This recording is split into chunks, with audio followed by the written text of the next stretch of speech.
Assalamualaikum warahmatullahi wabarakatuh. Waalaikumsalam warahmatullahi wabarakatuh. Baik. Teman-teman sekalian, hari ini kita akan belajar pada coding.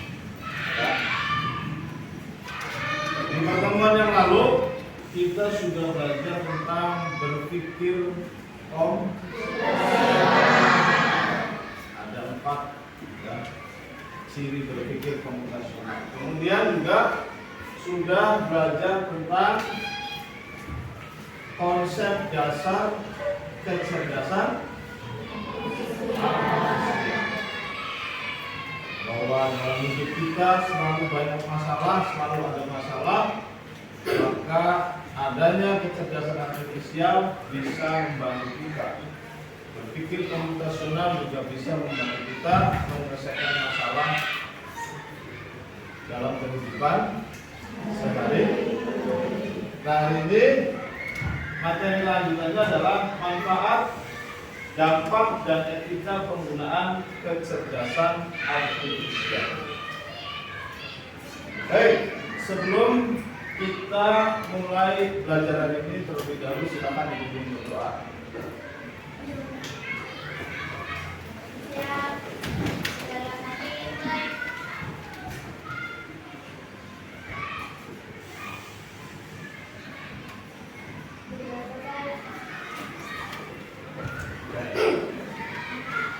Hari ini ada berapa anak yang kita ada? Ada 1 ya, Fatir. Kenapa, ada yang tahu? Ada yang tahu? Ya, kalau lagi sakit mudah-mudahan cepat sehat. Sebelum kita lanjut ke materi, dahulu silakan kita melakukan penegangan. Angkat tangannya dulu. Dan dua-duanya kita angkat. Tangan kanan tempelkan di telinga lewat belakang. Oke. Kemudian tangan kirinya agak lurus. Terus kita tarik kepalanya. Tahan selama hitungan 5. 1, 2, 3, 4, 5. Kita balik sekarang. Angkat tangan kirinya nempel. Kemudian kita tarik pelan, hitungan 5. 1, 2, 3, 4, 5. Ya, bukan. Nah,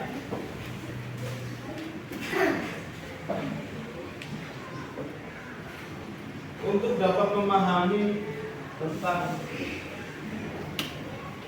dampak, manfaat, dan etikanya dalam penggunaan kecerdasan artifisial, ada pertanyaan pertama yang bahwa apakah kalian pernah memanfaatkan kecerdasan artifisial untuk membantu menyelesaikan masalah? Pernah? Semuanya? Apa? Shopee, Google Map, alarm? Pernah? Yakin? Bisa pakainya? Bisa. Hasilnya gimana? Oke, kamu di rumah aja makanan datang. Kamu di rumah aja pakaian datang. Ya. Pernah, Cuk, yang pernah? Wah, bagus semua. Oke. Baik. Untuk lebih memahami lagi ya pemanfaatan kecerdasan artifisial dalam kehidupan sehari-hari, ada beberapa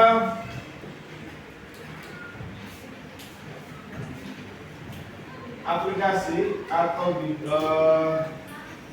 bentuk kecerdasan artifisial yang sering mungkin pernah juga kalian gunakan. Yang pertama ada HP Android. Yang punya HP Android, yang punya sendiri, bukan punya mama. Tidak semua. Kemudian ada CCTV. Di sekolah kan ada CCTV, ya. CCTV itu bisa Bapak kontrol dari rumah, dari manapun. Yang penting internetnya aktif.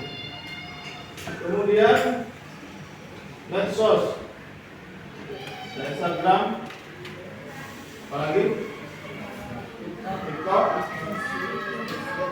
Facebook, Telegram, WhatsApp, apalagi video snack dan sebagainya. Yang berikutnya ada GPS. Pernah pakai GPS? Pernah nyasar pakai GPS?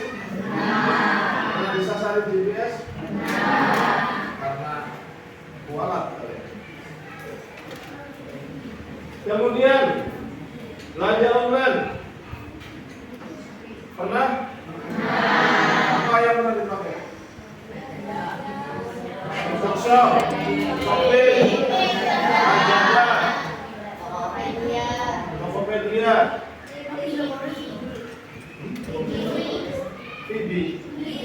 Blibli.com, terus Lazada. Apa semua ini? Bukan belanja semua ya. Berikutnya, perbankan. Ada yang pernah pakai aplikasi perbankan mau transfer dari HP?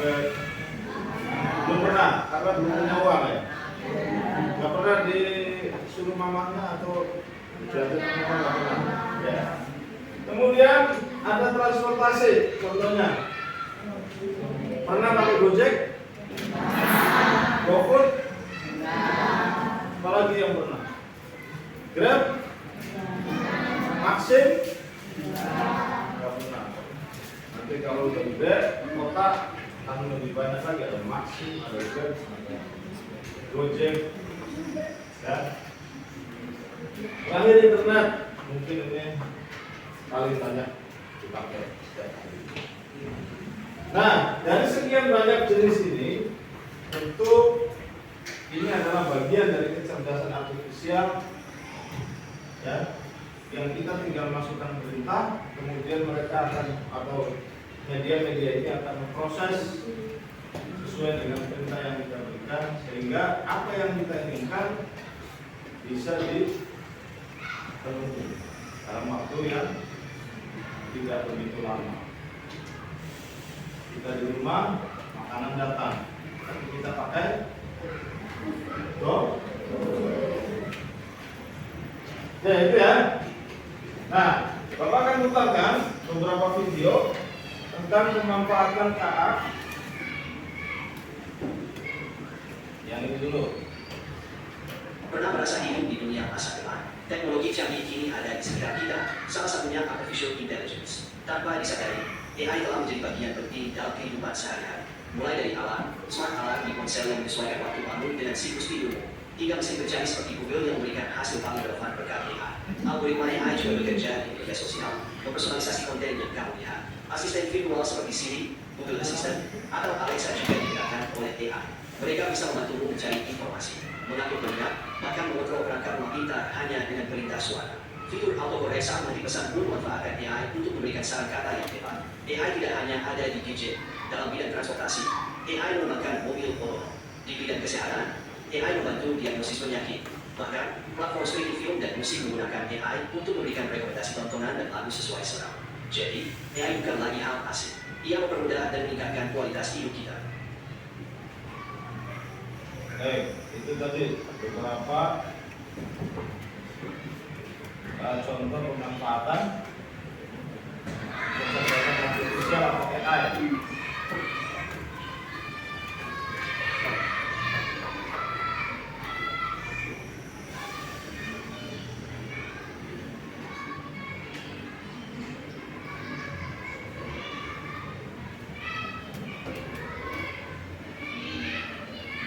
Oke, sebelum kita lanjutkan,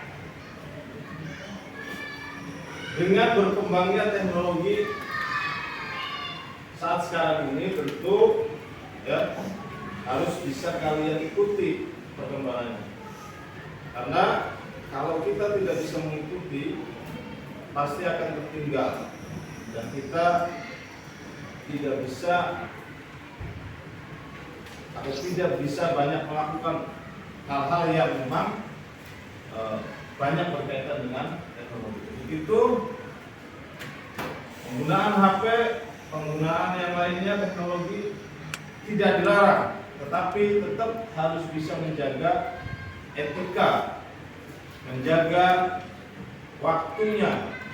Tidak boleh 24 jam sebagian waktunya kita gunakan hanya untuk bermain HP atau menggunakan alat-alat teknologi. Kita melupakan yang lain, ya. Nah, pada kegiatan belajar hari ini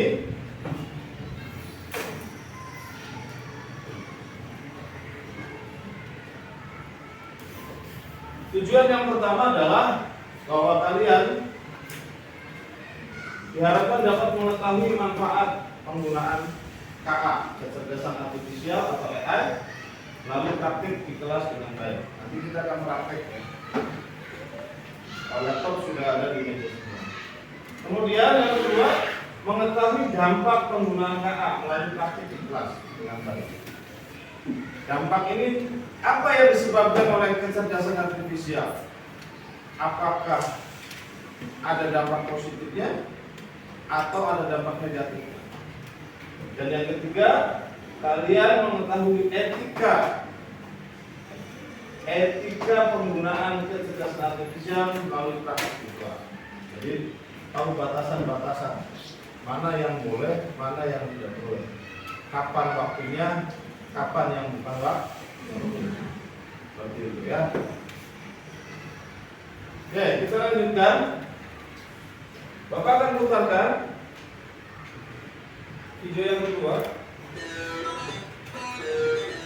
AI bisa bantu kamu belajar lebih cepat dan seru. Mesin jadi awet, biaya perawatan pun hemat. Obat baru lebih cepat ditemukan, hidup pun tertolong. Pengiriman lancar, barang sampai tepat waktu.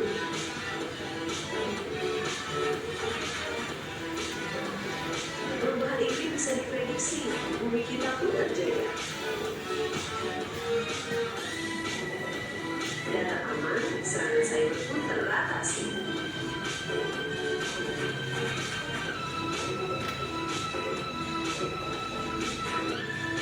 Ide kreatif makin banyak, seni pun berkembang.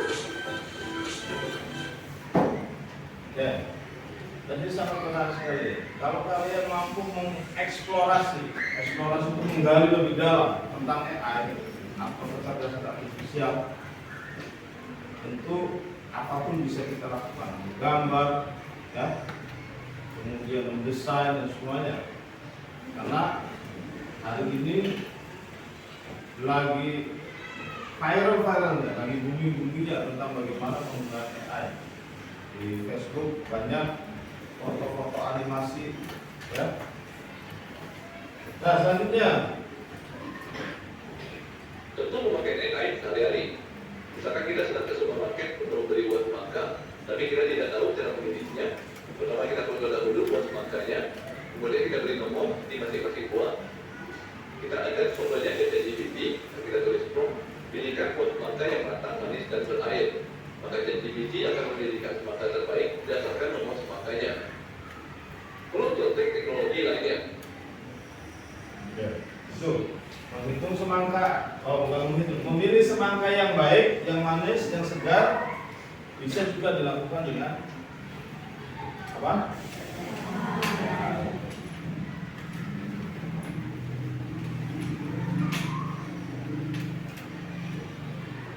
Oke, berikutnya, kalau tadi manfaat ya, nah ini ada dampaknya. Dampak itu akibat ya.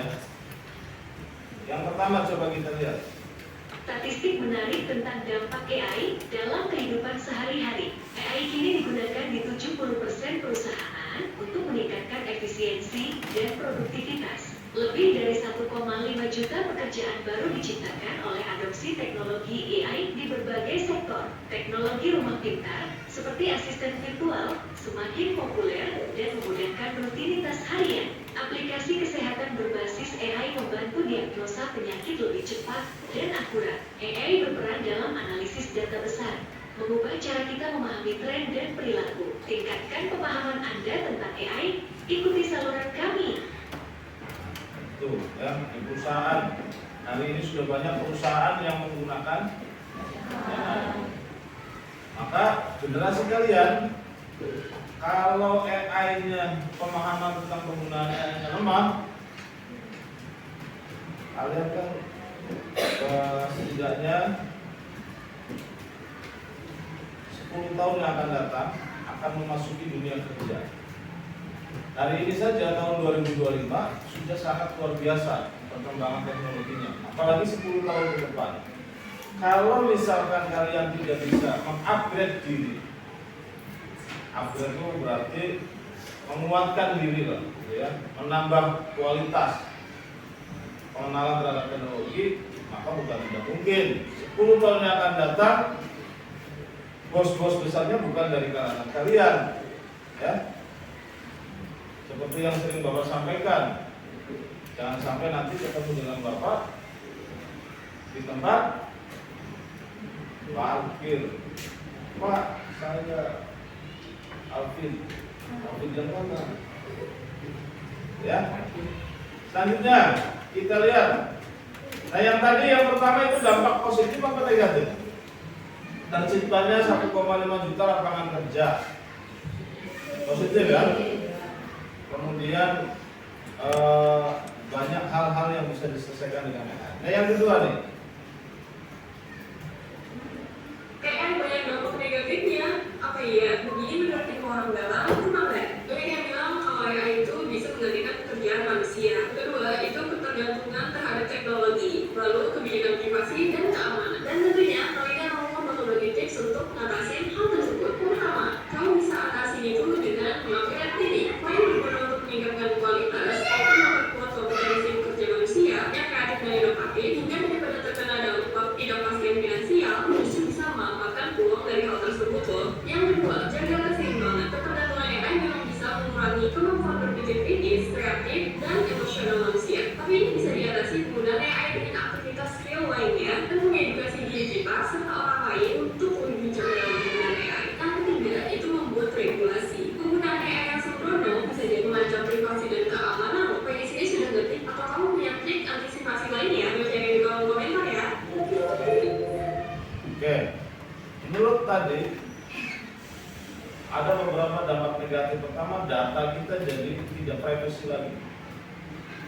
Kadang-kadang ada penipu nelfon, itu karena data kita bocor, ya.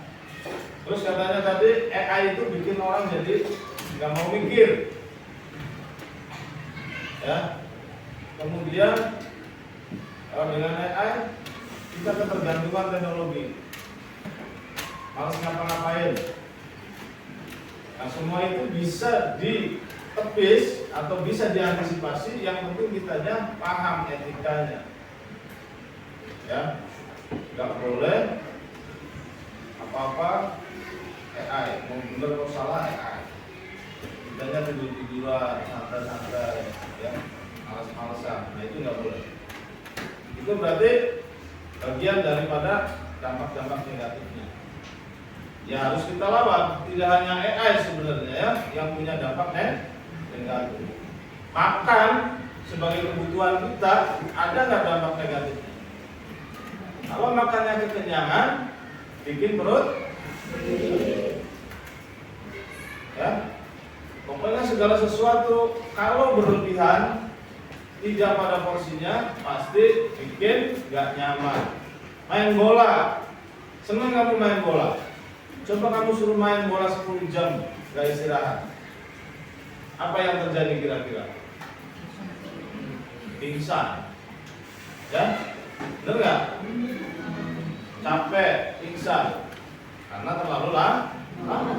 Nah, maka segala sesuatu harus sesuai dengan porsinya, sesuai dengan kebutuhannya, jangan berlebihan. Nah, ini ada dampak lagi berikutnya. Itu ada estimate bahwa dia akan menghilangkan 300 juta pekerjaan. Sekitar 2030 masalah. Dengan ada AI yang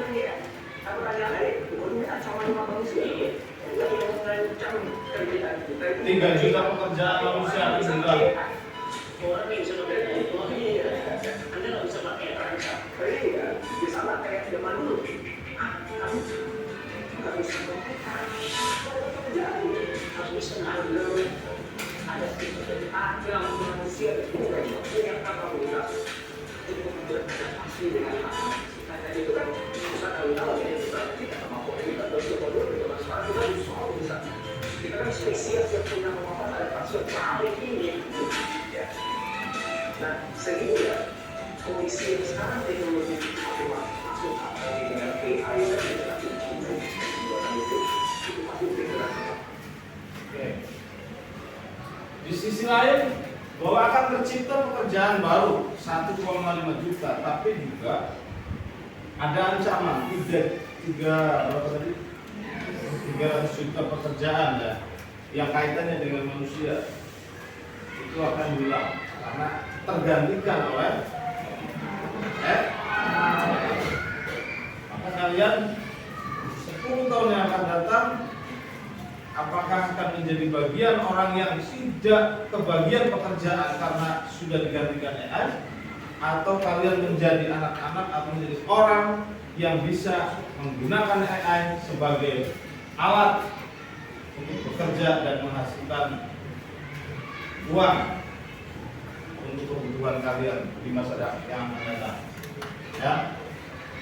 Berikutnya,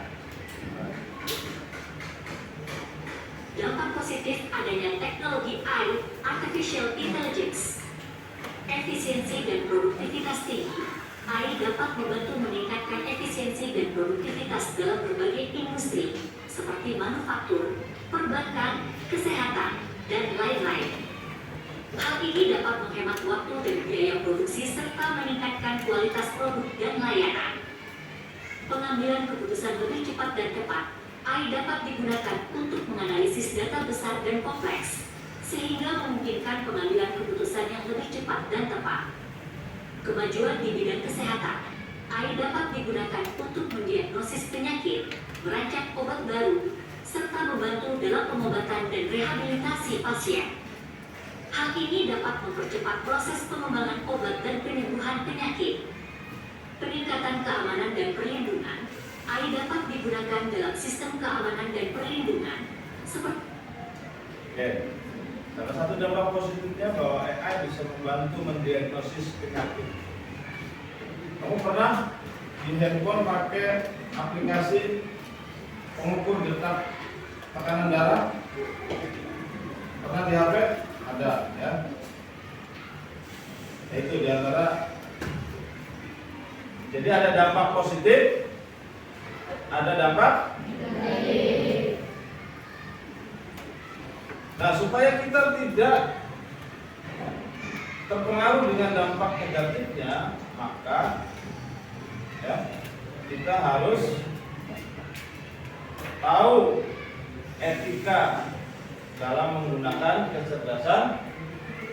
Etika itu aturannya lah ya, kira-kira begitu. Aturan dalam menggunakan kecerdasan artifisial. Kita simak. Salam sejahtera untuk kita semua. Perkenalkan, nama saya Sinta Nusmina Nurat dengan NIM 2205910-330. Tujuan utama saya membuat video ini yaitu untuk memenuhi tugas UTS dan memberitahukan tentang etika penggunaan AI. Apa itu AI?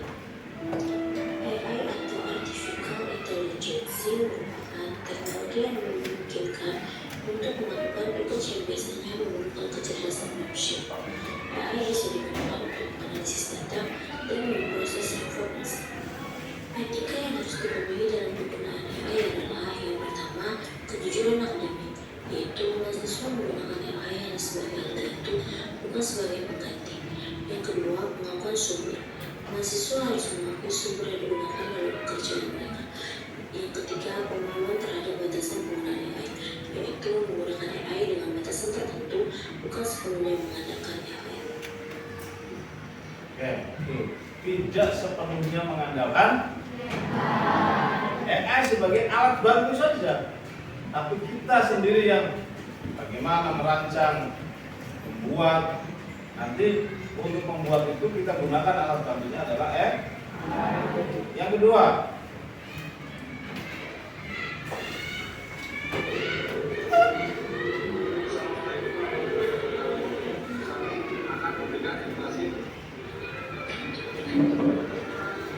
Dan saya dari Muhammad Salman Denny sebagai pengajar.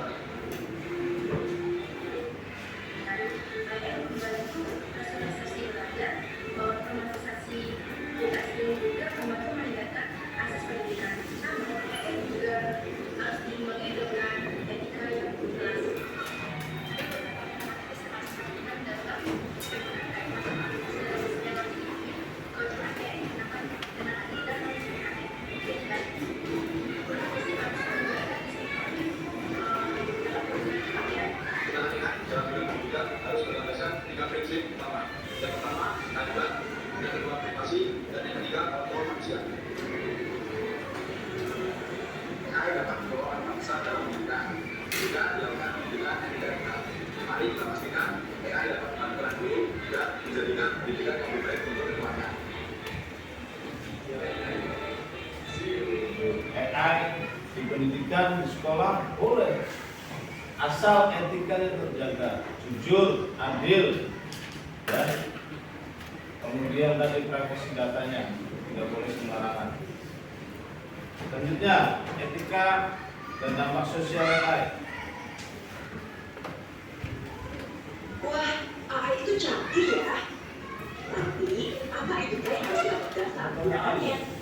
AI memudahkan kita. Transportasi pintar dan layanan otomatis sungguh luar biasa. Kasus ini menarik. Bagaimana AI bisa bias? Kita harus belajar dari hal ini. Ingat, etika AI bukan hanya aturan. Ini tentang berpikir kritis untuk masa depan. Bagaimana kita bisa membuat AI lebih adil? Apa? Data kita aman. Penting sekali menjaga privasi di dunia digital yang canggih ini. Kolaborasi guru dan orang tua penting. Mari didik anak-anak tentang privasi data AI. Nah, kenapa tadi Bapak panggil menyalip data, ya? Bahwa guru dengan orang tua itu harus selalu komunikasi, harus ada cerita. Ketika kalian di sekolah ada sedikit masalah, ya harus tahu orang tuanya, ya. Dan Bapak juga harus cross check kebenarannya, bukan sebatas pengakuan dari kalian juga, gitu, ya.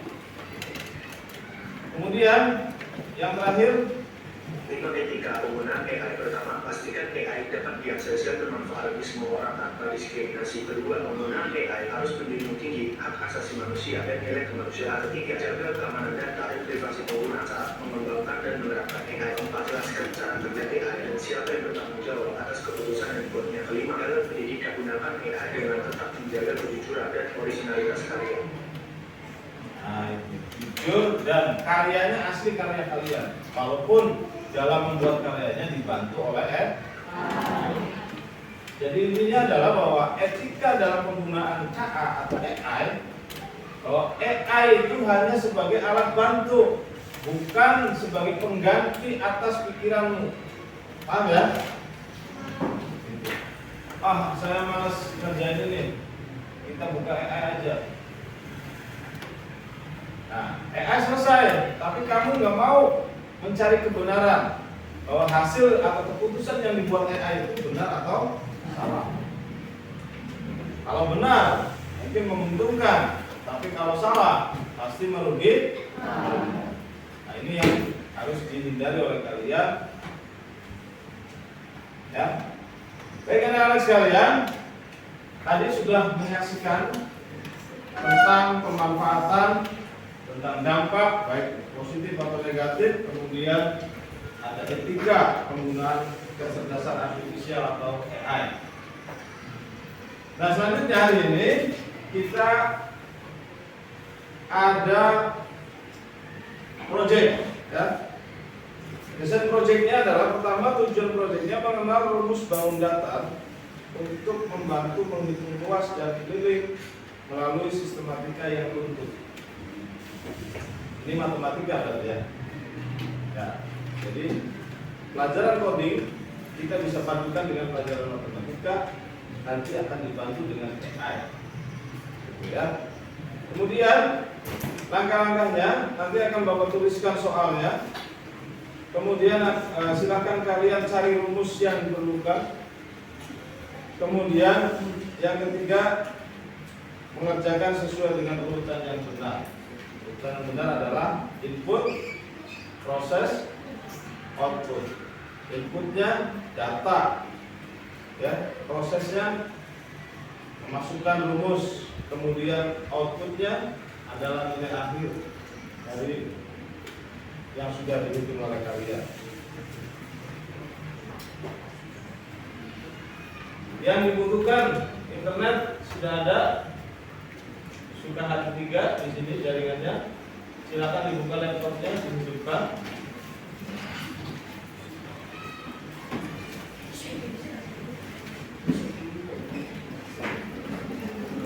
Ya, kemudian ada aplikasi AI.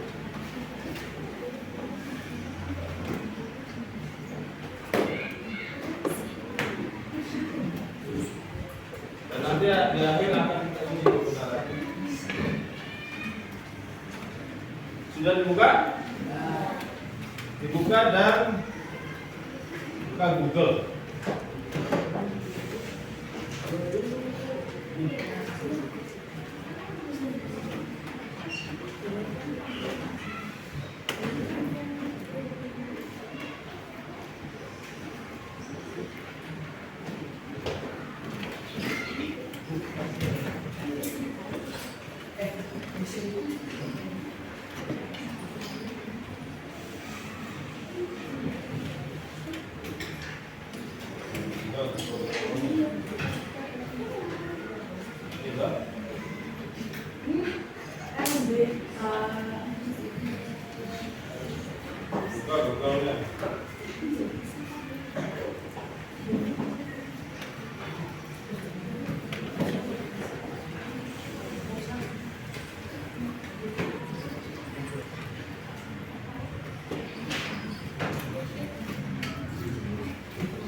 Silakan dibuka Google-nya. Bapak jelaskan dulu tugasnya.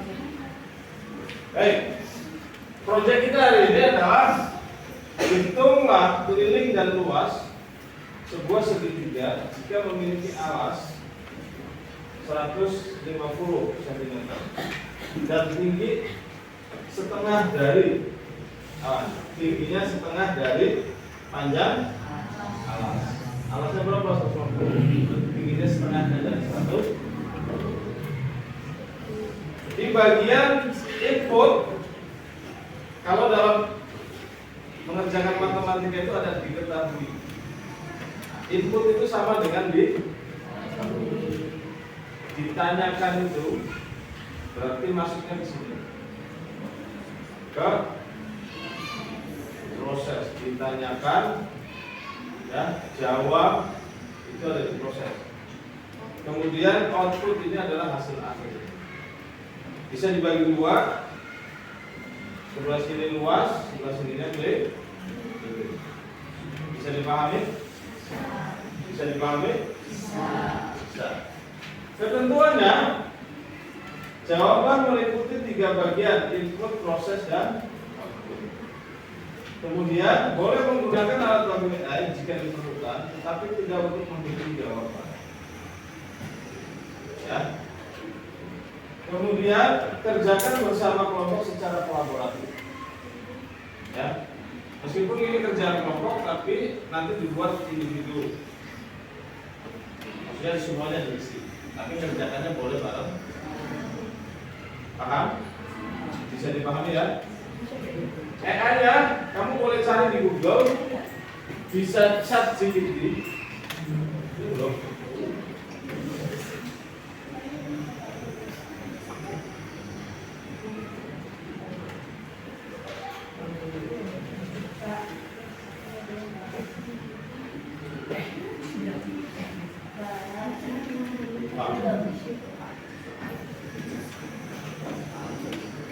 Yang dibuka Chrome-nya, Google Chrome-nya dibuka.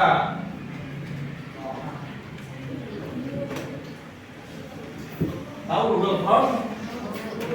Klik,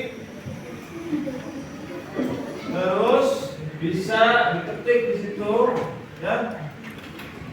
Ada chat GPT, ada juga Gemini, ya.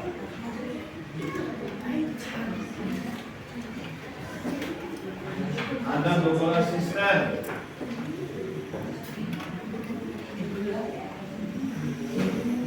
ada Google AI.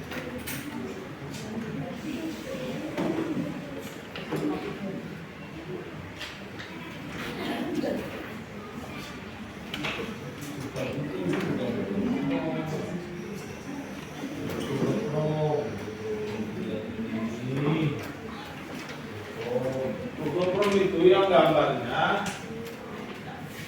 tinggalan ini ada merah, hijau, kuning, ya. Itu sudah, tinggal ketik aja, jangan didiemin. Mesin perambah itu ada yang kotak atas itu, ini diketik di sini, diketik tuh, terus enter.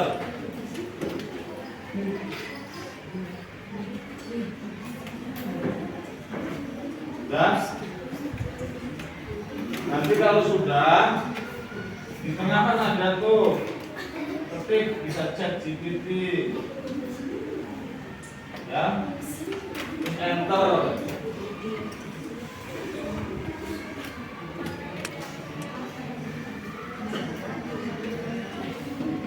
Tulis saja dulu diketahui dan di bagian inputnya,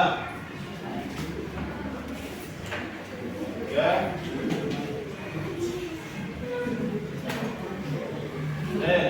Lihat di depan, udah buka Google ya. Ini di bagian ini bisa diketik nih chat GPT, ya. Enter. Nah ini kamu klik, ini berarti chat GPT, ya. Kemudian bisa juga diketik Kalau mau nambah tab baru sini, ini tanda plus, buka halaman baru, ya. Di sini bisa diketik Gemini. Nah, ini Google Gemini.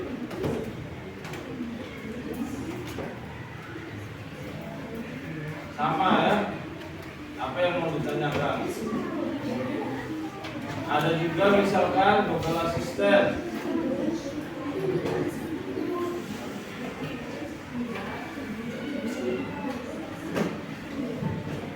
Nah, ini Google Assistant. Ya, mana yang mudah silakan. Google AI juga ada.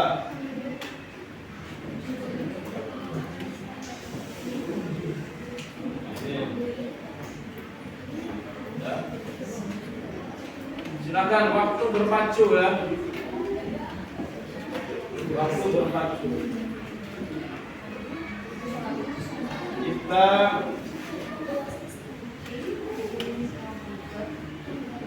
lima 15 menit.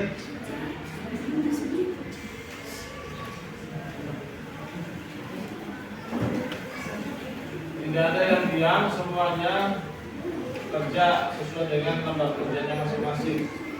Namanya dulu tulis, ini kelompoknya kelompok apa, kemudian kelas berapa, ya. Input itu sama dengan diketahui, kemudian ditanyakan dan jawab itu ada diproses, hasil akhir itu sebagai outputnya.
Notebook, laptopnya harus pegang itu bagian dari AI. Jadi manfaatkan supaya bisa menyelesaikan pekerjaan ini cepat-cepatnya.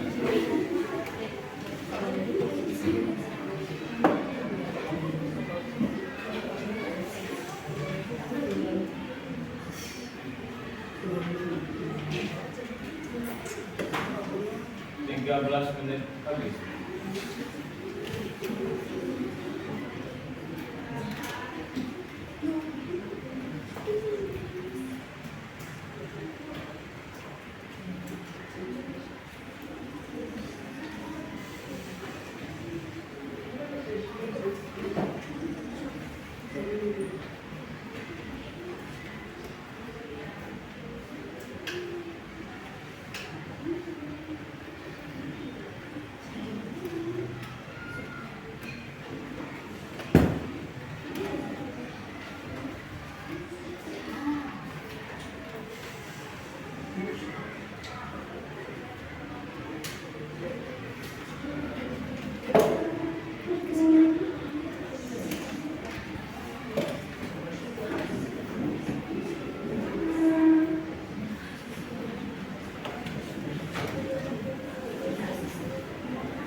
Pertanyaannya ya kamu.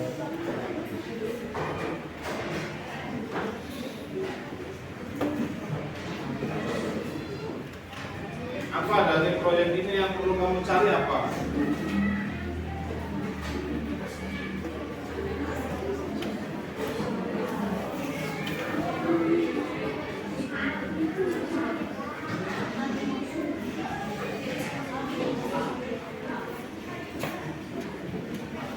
Menit lagi.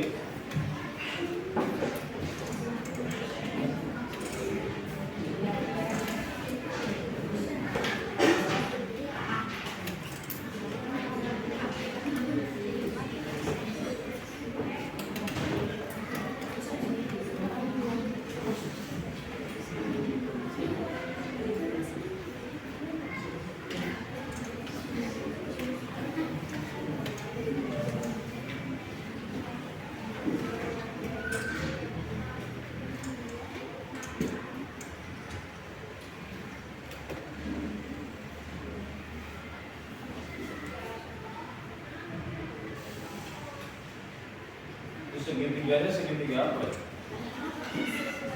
Sama.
5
menit lagi.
3 menit.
Satu menit.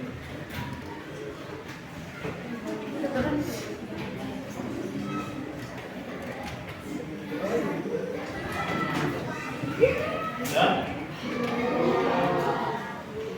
Yang sudah coba tuliskan jawabannya di depan. Apa bilang? Salah satu. Ya.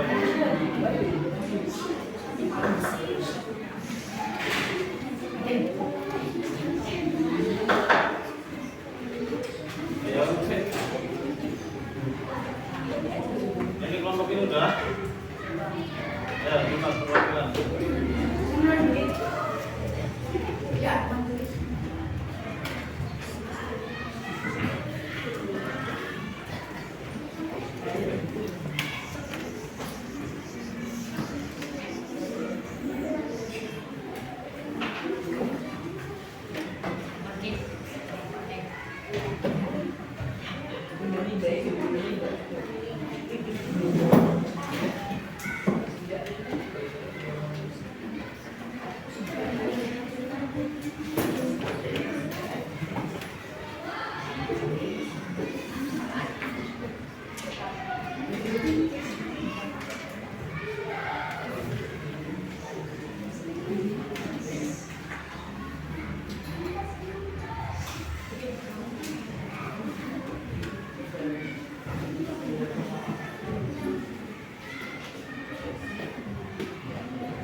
Itu segitiga apa?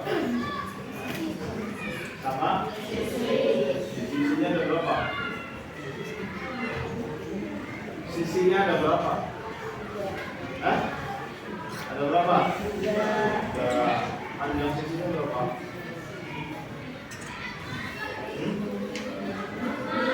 Berapa?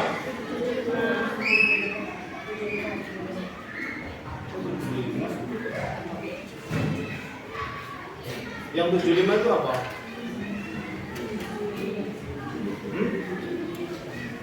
Tinggi. Tinggi apa termasuk sisi? Hah? Tinggi termasuk sisi? Yang sama dengan sisi tinggi apa alas? Jadi panjang sisinya berapa? Jadi kelilingnya A tambah B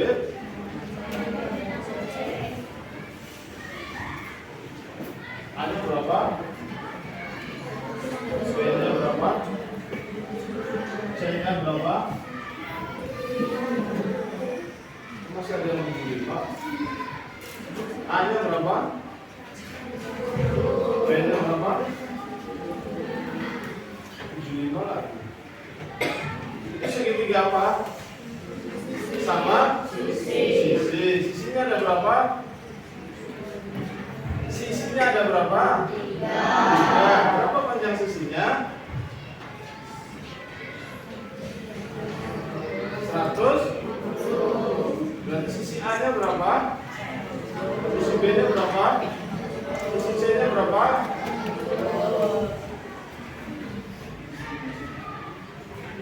Rumus kelilingnya gimana?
posisi yang bawah namanya alat, ya sama aja posisi.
Ya, jawabannya yang seperti itu yang benar. Ya, kumpulin sekarang hitungan 5.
Itu yang pertama, bahwa AI bekerja sesuai dengan perintah manusia. Kalau manusianya tidak siap untuk menggunakan AI, cerdas apapun AI, ya tetap tidak bisa membantu pekerjaan kita. Yang kedua, etika tetap digunakan dalam menggunakan AI. Tidak semua hal yang kita miliki harus diberikan kepada AI. Ya.